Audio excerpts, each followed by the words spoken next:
إِنَّ الْمُؤْمِنَ إِذَا كَانَ بِانْقِطَاعٍ مِنَ الدُّنْيَا. The believing person, when he is about to depart from this world, to be detached from the world, وَإِقْبَالٍ مِنَ الْآخِرَةِ, and he is almost about to go into the hereafter, نَزَلَ إِلَيْهِ مَلَكَانِ بِيضُ الْوُجُوهِ كَأَنَّ وُجُوهَهُمُ الشَّمْسِ. Two beautiful angels will come down from the sky. They have got beautiful faces full of light, as if their face is the sun itself. That's how much light they have. وَمَعَهُمْ حَنُوطٌ مِنَ الْجَنَّةِ وَأَكْفَانٌ مِنَ الْجَنَّةِ. They have perfume from paradise, and they have a shroud from paradise. Now to say the rest in English, inshallah, to buy ourselves time.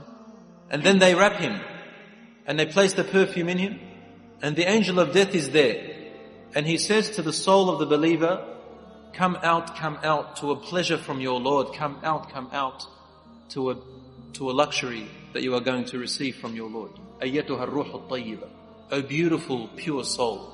The Prophet ﷺ said, the soul of the believer comes out, or the angel of death takes it out in this way. Just like water spilling from a jug. Can you imagine water spilling from a jug? How does it spill out? You can see it. It spills out softly, smoothly, purely, beautifully. There are no obstacles in coming out. كَفِيِّ السِّقَاء. Or I don't know if you have it, I mean, Lebanese have this, and I think Turkish people have this. They drink with it like this, up, and the water sort of comes out of the nozzle. Have you ever seen that? It's got a nozzle that comes out. It comes out beautifully, yeah? It's water coming out like a fountain. So it says the soul comes out as smoothly as that. What a description. And the two angels, they don't allow the angel of death to hold it for long at all. For as soon as they can, they take the soul off him, and they place it in this beautiful shrouding and perfume from Jannah. And they climb up with it into the heavens. And every angel that it passes by, because there are angels everywhere, on earth, in between the skies, as you're going, at the first level, everywhere. Angels are uncountable. And each time it passes an angel, or a group of angels, they say, Man هذه الروح الطيبة? Whose beautiful soul is this? And the angels who are carrying it will say, Fulan ibn Fulan, so-and-so, son of so-and-so. بأحسن الأسماء الذي كانوا يسمونه بها. With the best names that he was ever called with on this earth. And they will welcome it until it reaches the first heavens, or the first sky. And the first skies have gates. Only Allah knows how these gates are and what their nature is. But there are gates. How much do we know of the universe and the black hole and the stars? We hardly know anything. What's up there? لَخَلْقُ السَّمَاوَاتِ وَالْأَرْضِ أَكْبَرُ مِنْ خَلْقِ النَّاسِ. Allah says the creation of the universe and the earth is much bigger and more phenomenal than the creation of the human body. The angels, there are angels at the gates of the first sky. And they say, who is this soul for, this beautiful soul? And they'll call it by its beautiful names. And they ask for the gates to be opened for it. And the gates will be opened. And then it reaches the second. And every time it passes by a group of angels, they'll say the same thing and welcoming it.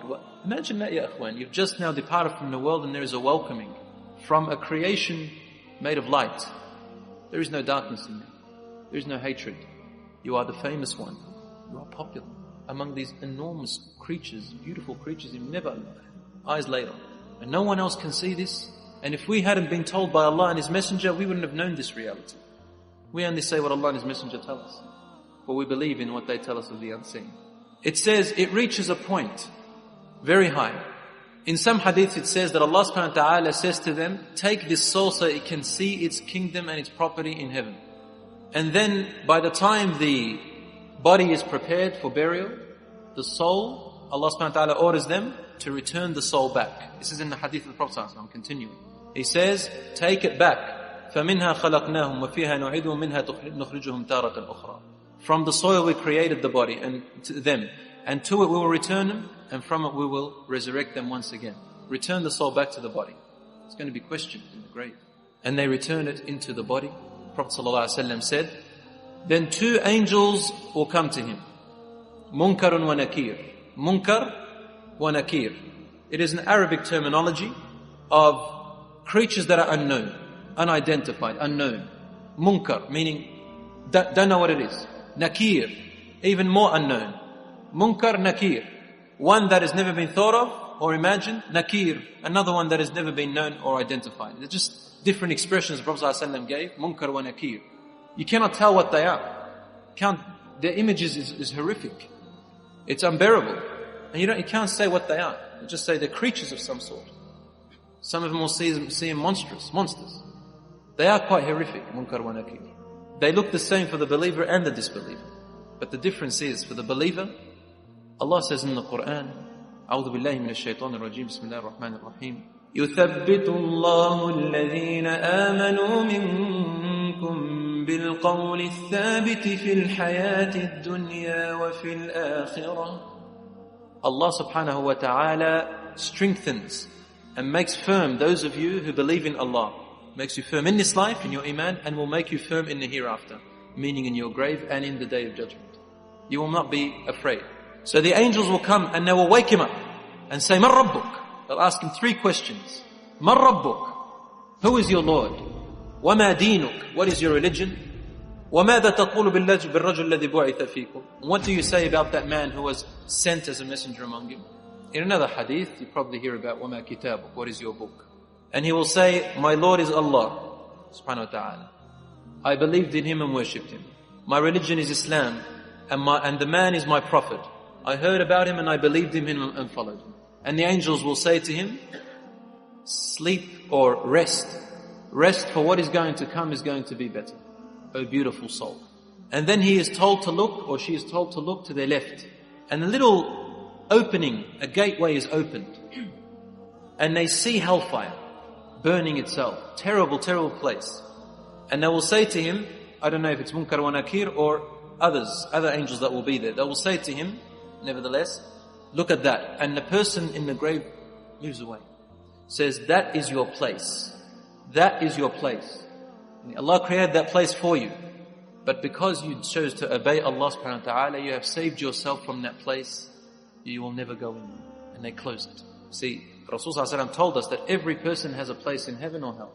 And whichever one you hold on to is the one you earn. Then they open a door from the right. And he sees paradise, palaces, beauty, nur, undescribable beauty. And he loves it. And they say to him, this is what is awaiting for you now. You have earned it and you're going there. This is your kingdom. Or as soon as he sees that, the Prophet ﷺ says, the person in the grave says, makes a dua, says, Allahumma Rabbi aqim as-sa'a. Ya Rabbi aqim as-sa'a. Oh my Lord, let the world end. Let the world end حتى أذهب إلى أهلي ومالي. So I may go to my family and belongings in paradise. I want to go there. Please end it quickly. He wants the world to erupt so he can go there because of what he has seen. In another hadith, also sahih, where as they are in the grave, their grave opens up as far as they could see. And it is filled with a garden from the gardens of paradise. As the Prophet ﷺ told us, إِمَّا رَوْضَ وَالْقَبْرُ صندوق العمل, as the poet says, based on the hadith. And then he said, وَهُوَ إِمَّا رَوْضَةٌ مِّن رِيَاضِ الْجَنَّةِ وَإِمَّا حُفْرَةٌ مِّن حُفَرِ النَّارِ. It is either a garden from the gardens of paradise or a pit from the pits of hellfire. And a person comes to him and sits with the person in the grave. His face is full of companionship and lovely company. And you say to that person, who are you? For your face is the face that brings khayr. This is also in the hadith of the Prophet Sahih. فَوَجْهُكَ الَّذِي يَجِئُ بِالْخَيْرِ. Your face brings good fortune. It brings good news. You know, when someone comes to you with a smiley face and you say, wow, my heart opened up. I love your company. You only say good things. You compliment me. You give me good news. Contrast that to a person who comes with a miserable face and you know that he's got bad news for you. This person comes to you with good news. And you say, وَجْهُكَ الَّذِي يَجِئُ بِالْخَيْرِ. Your face is the face that brings only good news. And the person says to him, أَنَا عَمَلُكَ الصَّالِحِ. I am your good actions, your righteous actions. Look, you've turned me into this beautiful company for you. And he says, أَنَا لَا أُفَارِقُكَ أَبَدًا. I will never depart from you. I'll keep you company here. So you don't be lonely. In the hadith of the Prophet ﷺ, he says that Allah subhanahu wa ta'ala, one of the moments that He will be closest to His servant is when they are in the grave with no anis or jalis, with no companion of their family from this life. He will be very close to them to look after them.